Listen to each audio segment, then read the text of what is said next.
Hey everybody, doing a new video today for you. This one's going to be about the little survival toolkits and stuff that you can get. Uh, just finishing setup here of my next video that I'll be doing, which I'll be showing you.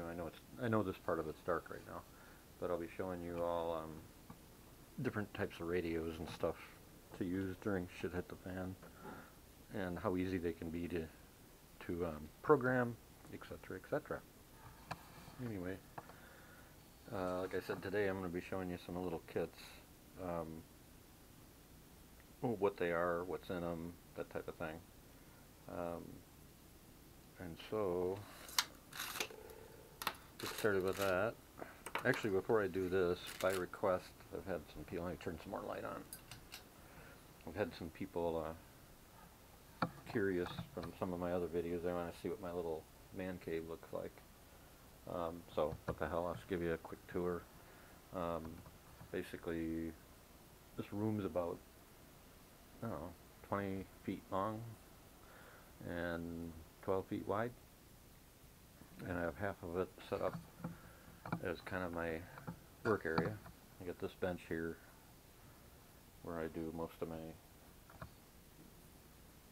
weapon work, configuring, stuff like that, repairs, reloading, whatever. And I keep everything kind of half-ass organized. I use little drawers like this to keep my parts, things like that in it.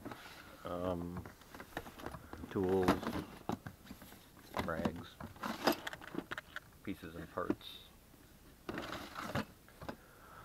And of course I've got others over here. I try to keep things organized, so I've got bullet catchers, and here's I keep like magazines or parts that have to be repaired. This here's for my FNFL, and you can see there's some rust that's developed in my latest forays outside shooting, so they need to be cleaned and taken care of. I keep some scopes and stuff here. Some other stuff. More tools and whatnot. And I keep some of my ammo here too, so I can do my reloads and stuff. And then on this side is my charging station. This is where I keep all my batteries of different kinds, my chargers. I go through batteries right and left. I use a lot of them for different things, whether it's flashlights or other gear, that kind of thing. A lot of LED stuff that we use. And then this is my live weather station laptop here. There's a live weather station outside, and it's pretty accurate, including the forecast, which is pretty cool. This next year I'll be doing a video on this little thing. It's my handheld crossbow, and I'll tell you what, that thing is pretty nice. It's a lot of fun, but it's definitely strong enough to kill. But that'll be something we get to next year. Of course, got to have my own little personal wall for my career and history. Like every guy's got to do that. That's part of it over there, and some of it over here, including, for those that don't know, I'm both former military and former deputy sheriff. Went in the military, active duty in 1981, and then served most of my life, worked as a law enforcement as a second part-time job whenever I was back here in the States. I do that as a second job, a part-time patrol deputy. And in 2012, because of my military injuries, I was finally retired 100%. So now I'm solely reliant on my disability I get from the VA for that. And I'm pretty young, so it's been a hard transition, to say the least, from that to doing nothing.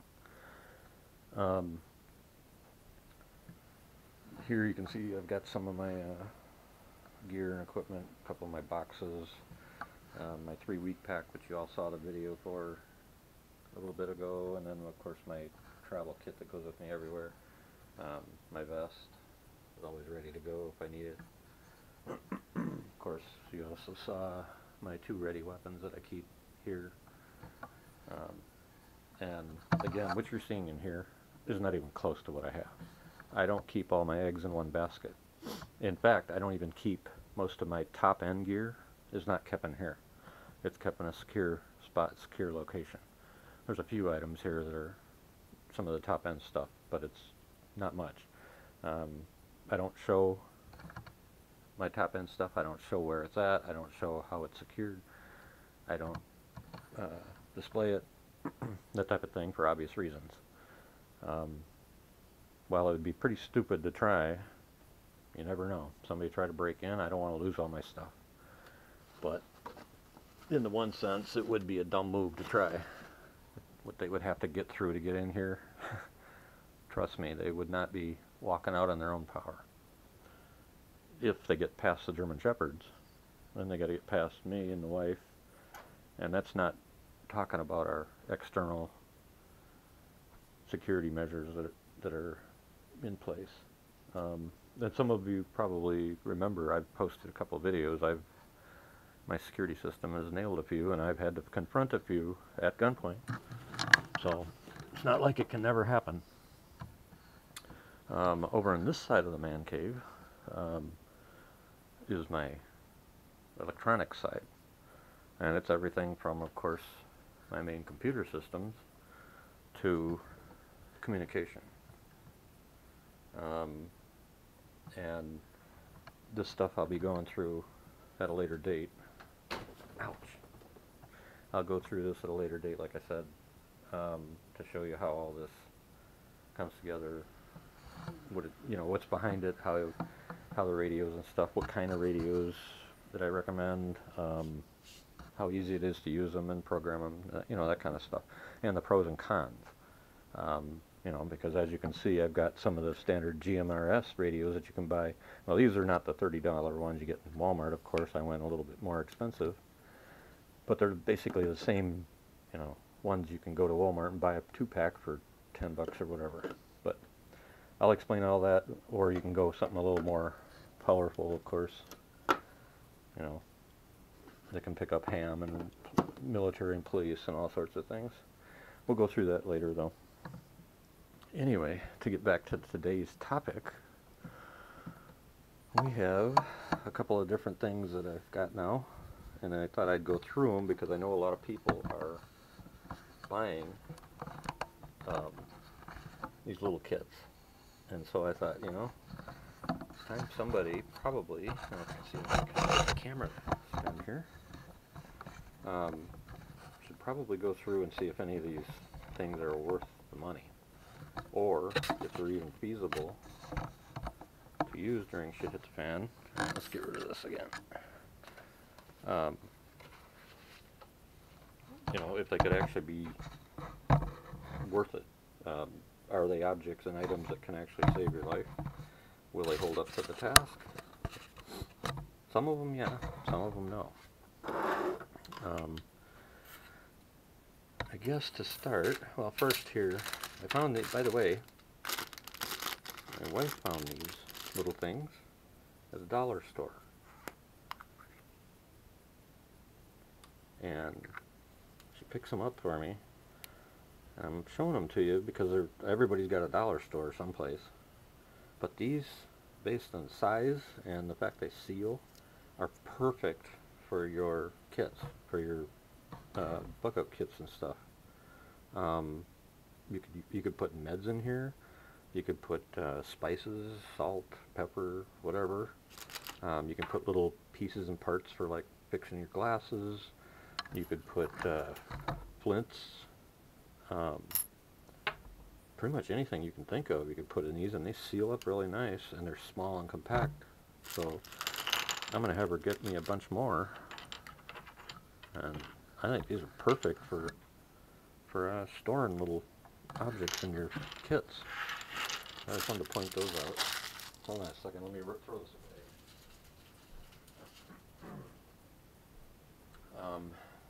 So anyway, I don't know what they're called. She found them in the dollar store and grabbed the pack. All right, I've got a number of different kits here. A couple of these I showed you briefly before. One is the bracelet, the paracord bracelet. And what makes this one different is that it's got the flint and steel. Well, it's got the flint part of it, obviously. It's got an actually accurate compass on it. It's got the steel part on the other side,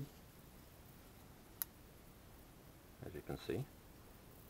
And then inside the actual item are all these little packs. Am I going to be able to get them out of there?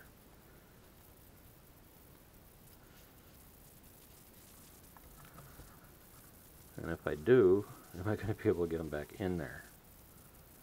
Well, the whole point is to take this part and see what they have, isn't it?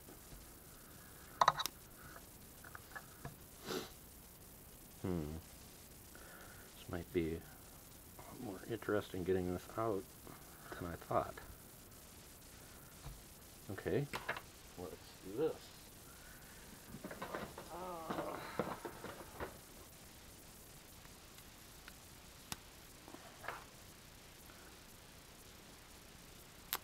Oops. Just what you want to hear, right? Oops.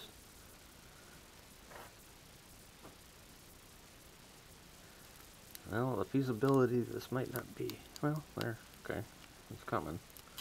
I was just going to say, though, if it's this hard to get out of there, then again, it's not like you're going to have to pull it out instantaneously when you're trying to survive, but still, oh, jeez. And then I just pulled the, that's why. So obviously there's some fish hooks in there.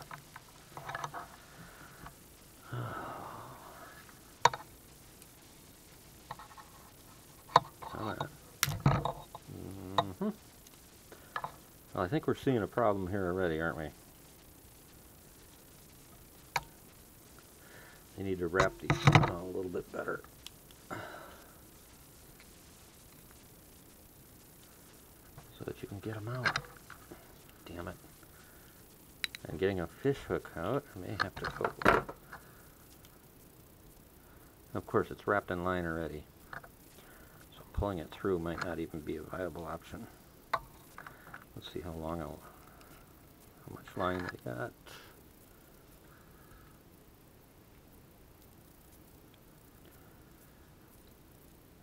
Oh, damn.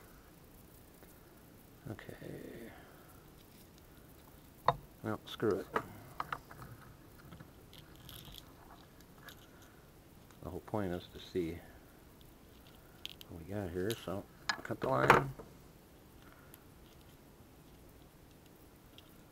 See if I can pull it through. The paracord, I don't want to cut the paracord if I don't have to. There we go. And apparently there's another fish hook in there. Well, we'll take these pieces apart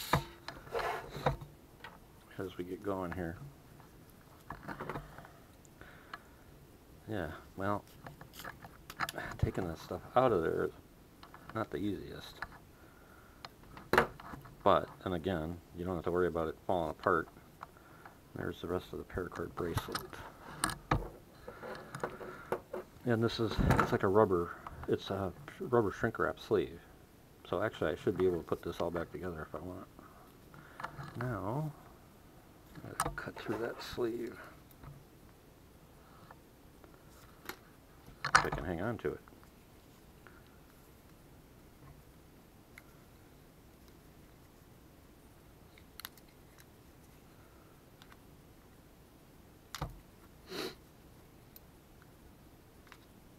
Trying to do it without damaging anything on the inside. Man, rubber is such a pain in the butt to cut.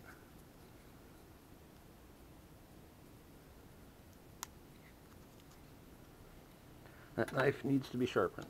Let's try one of these that I bought and did a video. Well, that ain't gonna work. Did a video for you guys last week. Let's try this one.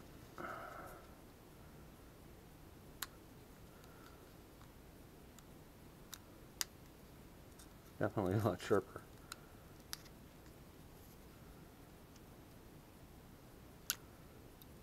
I'm just trying to do it so I don't cut something on the inside or I just slice right through the whole thing.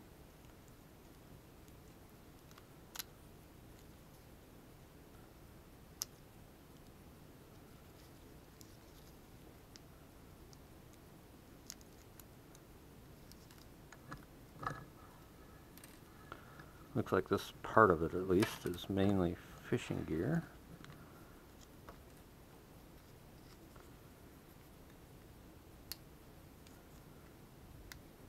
You know what would be good is if I had a little small pair of scissors. And I know I do, I just don't know where they are. They're on one of my multi-tools, and I don't know where I put that particular multi-tool. There we go. Okay. Now let's go through the parts. Oh, I got one more, don't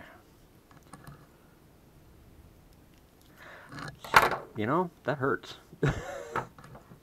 Damn.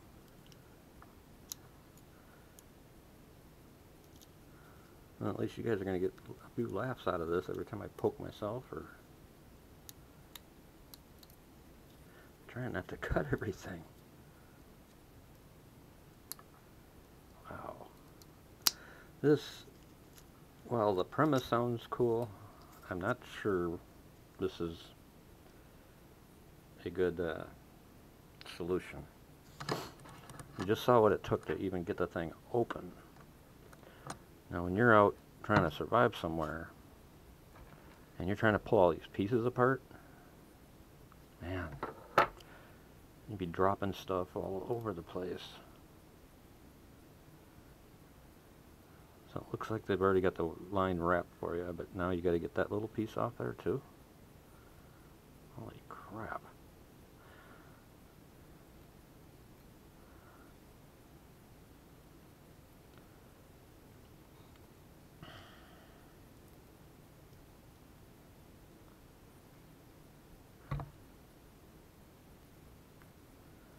Curious how much line it is, but and I don't want to stick the damn hook on my finger again. Should have grabbed a sponge or something, cork board, and stuck it on the end there, but too lazy right now. Alright, I don't know if I ended up cutting it when I was slicing it open, but obviously that's a problem if I did. What good's that going to do you and shit hit the fan if you cut the line off? If I didn't, it's only about a foot of line.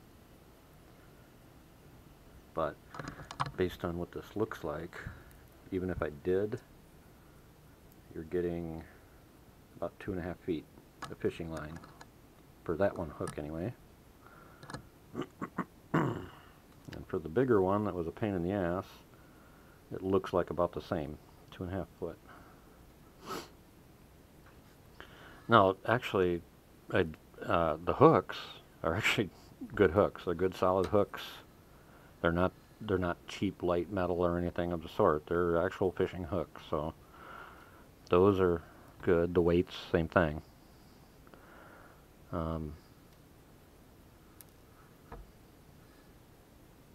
Maybe, maybe not. What the hell are they made of? Oh wait, these aren't weights. Huh. They're floats. Well, that's interesting. They're like a, oh, what do you call it? I don't know, hopefully this will focus, but they're like a styrofoam type material. So these are two little bobbers. Not sure if they would be able to hold up very well though. They're not very big. And then of course you got a couple lead weights. Okay. So the yellow ones, those are bobbers. Interesting. Here's a couple useful items. Safety pins, things that people forget. A couple leaders. What's this?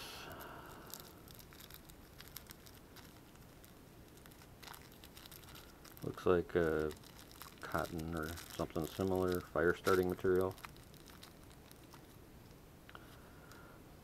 Not sure what this is. Looks like some kind of foil or something.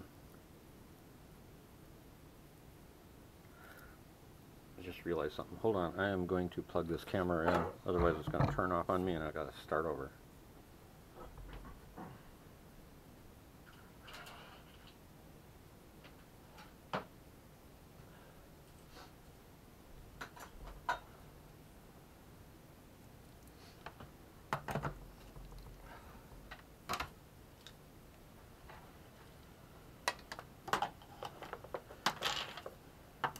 As you can tell, I'm definitely not a professional when it comes to making videos. But that's okay. As long as it gets the information out there to you guys so you can actually see stuff, that's about all that I'm worried about. Alright, this tin foil.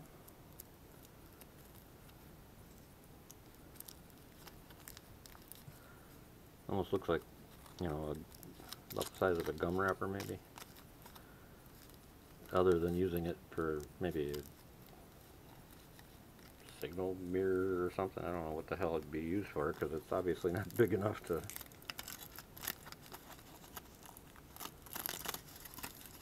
Or I guess if you catch a little tiny fish, you can wrap it in there and cook it. Okay then. Next is this little pouch, whatever the hell it is. Like alcohol pad. Alright. Isopropyl alcohol. Alright, so that's what we have in this one. Some basic fishing gear and fire starting. And a couple of, not much else. But, you know, oh, and some paracord obviously with the flint and steel. It's got a whistle and a compass. So, you know, for the price, if I remember, I paid probably like $7 or $8 for it. You can't go wrong. I mean, it's got some basic stuff in there, and that's the whole point. Just not something you would put in your ready kits and leave it at that as your sole thing to depend on for survival, obviously. So let me put all these pieces over here. There's what the tin foil is good for. Knew there had to be a use for it. Alright, the next item is, this is one that I've kept in my wallet for a couple of years. It was sent to me, you know, and I mean, it's got a couple little things in it. It's got a whistle in it. It has this blade, and shockingly, this thing is sharp and it stays sharp. So it's actually been pretty useful. And it's just like a credit card, it just slides into your wallet. It also has a toothpick,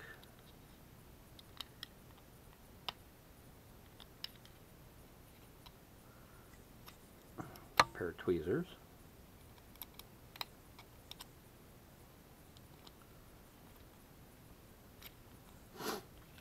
a whistle, a compass, and a magnifying glass. And the compass is accurate. And then of course you got the flint and steel, which does work.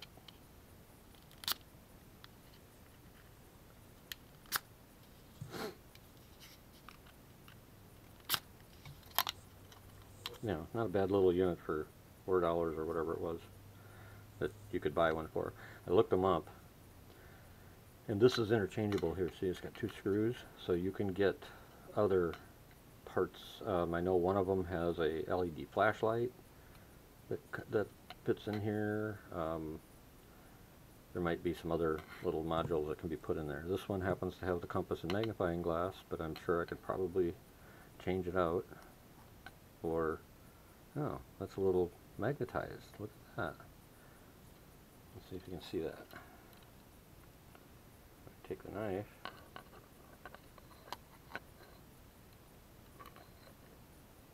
Interesting. So maybe it's got a little magnetism to it.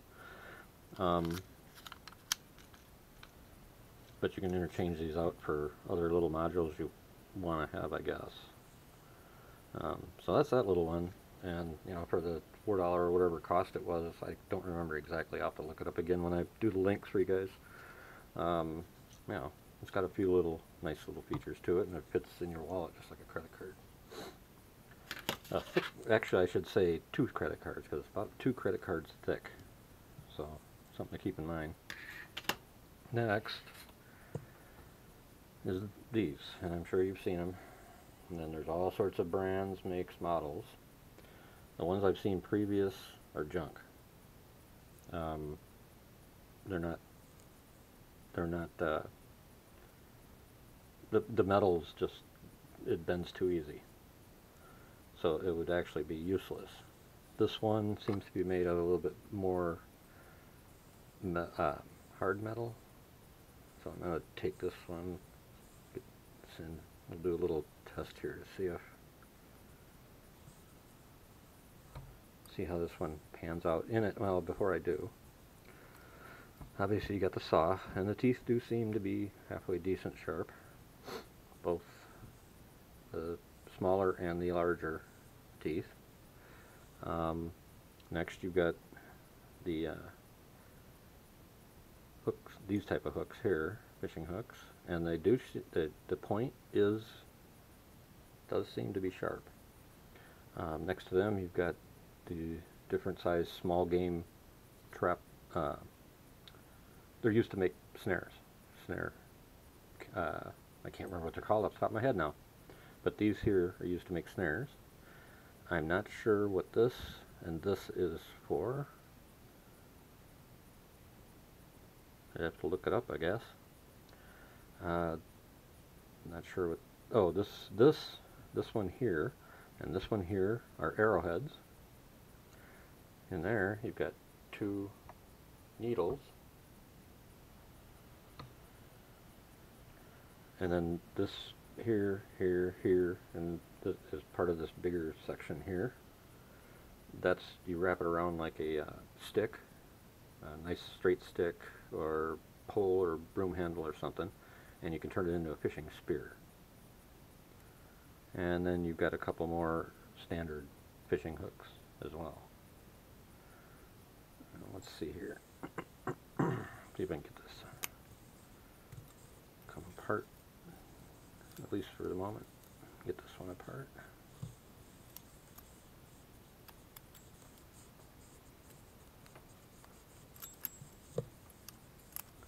Here's where a multi-tool would be nice, but I'm trying to do this by hand, basically because it is a survival kit.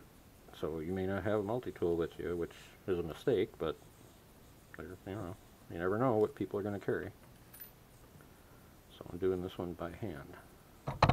Yow! Yeah, the fishing hooks are sharp. Come on, break off there. It's pretty solid metal so far. A lot better than some of the other ones I've tried. They were just flimsy, wouldn't hold up to anything. Alright, first, the hooks are sharp. There's no doubt there. And now I'm putting some pressure on the hook. And while I can bend them, they're pretty strong.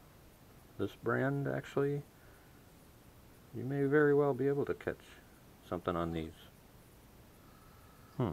Next year, when it's warmer out. No, I ain't going fishing in the winter. Not a nice fisherman. Although I can ice fish, I'm not going to pack up to go test these out in the middle of the winter. The needles are definitely sharp. I know they're hard to see, but a couple nice little needles there. Let's see. I wonder if this would be.